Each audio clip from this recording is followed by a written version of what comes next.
नमस्कार. BMS second year द्रव्यगुण विज्ञान या विषयातील आज आपण विविध द्रव्याची शोधन पद्धती याच्या नोट्स पाहणार आहोत. त्यामध्ये आपण 5 ते 6 द्रव्यांची शोधन पद्धती तसंच विषारी द्रव्यांची कॉमन शोधन पद्धतीसुद्धा पाहणार आहोत. द्रव्यगुण विज्ञान या विषयासंबंधित इतर व्हिडिओ आपल्या चॅनलवर अपलोडेड आहेत. तसंच त्यासंबंधित शॉर्ट टिप्स अँड ट्रिक्ससुद्धा आपल्या चॅनलवर अपलोडेड आहेत. ते एकदा तुम्ही जाऊन प्लेलिस्टमध्ये पाहू शकता.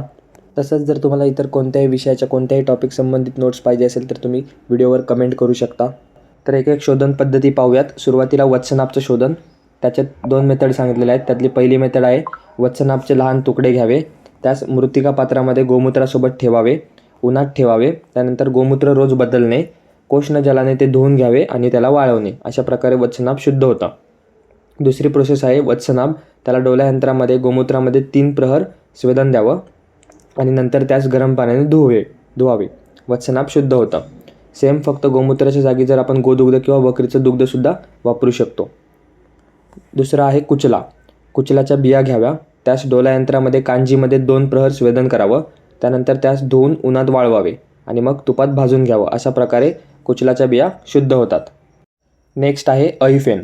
अफू पाण्यात विरघळावे, त्यानंतर पाणी कपड्यातून गाळून घ्यावे. ते पाणी मंद अग्नीवर आटवावे आणि अद्रक स्वरसाच्या त्यास 21 भावना द्याव्या. अशा प्रकारे अहिफेन शुद्ध होतं. नेक्स्ट आहे भल्लातक. भल्लातकाचं फळ घ्यावं, त्याचं देठ काढावं, त्याला 7 दिवस विटकरी चूर्णामध्ये बिब्बेवर रगडावं आणि तैलांश कमी होतो आणि मग त्यास कोष्ण जलाने स्वच्छ धुवून घ्यावे. अशा प्रकारे भल्लातकाचं शोधन केलं जातं. आपण नेक्स्ट पाहणार आहोत गुगुळ. गुगुळ मातीचे खडे काढून स्वच्छ करावं, त्यास चौपट दुधामध्ये डोला यंत्रामध्ये 1 प्रहर स्वेदन करावं. अशा प्रकारे गुगुळ शुद्ध होतं. नेक्स्ट आहे हिंगू. हिंगूचं चूर्ण घ्यावं समभागामध्ये, त्यास गोघृतामध्ये भर्जन करावं मंद अग्नीवर. हिंगू शुद्ध होतं. अतिविषाचे मूळ घ्यावं, त्यास गोमय रसामध्ये 3 प्रहर स्वेदन करावे. अशा प्रकारे अतिविषाचं शोधन केलं जातं. आता हे आपण 6-7 द्रव्य पाहिले. आता कोणतेही विषारी द्रव्य जर असेल तर त्याचं शोधन कशा पद्धतीने करतात. तर विषारी द्रव्यास घ्यायचं, त्यास डोला यंत्रामध्ये गोमूत्रामध्ये 3 प्रहर स्वेदन करायचं आणि स्वेदन झाल्यानंतर त्याला धुवून वाळवायचं. अशा प्रकारे ही एक मेथड सांगितलेली आहे. दुसरी मेथड आहे विषारी द्रव्य घ्यावं, त्यास डोला यंत्रामध्ये गोदुग्ध किंवा बकरी दुग्धाची 1 प्रहर स्वेदन द्यावं आणि मग नंतर त्यास कोष्ण जलाने धुवून घ्यावं. शक्यतो मेथड सेमच आहे, फक्त जे द्रव्य आहे ज्यामध्ये आपण स्वेदन करणार आहे ते बदलत आहे आणि त्याचं काळ बदलत आहे. त्यानंतर तिसरी मेथड आहे विषारी द्रव्य घ्यावं, त्यास डोला यंत्रामध्ये कांजीमध्ये 2 प्रहर स्वेदन करावं.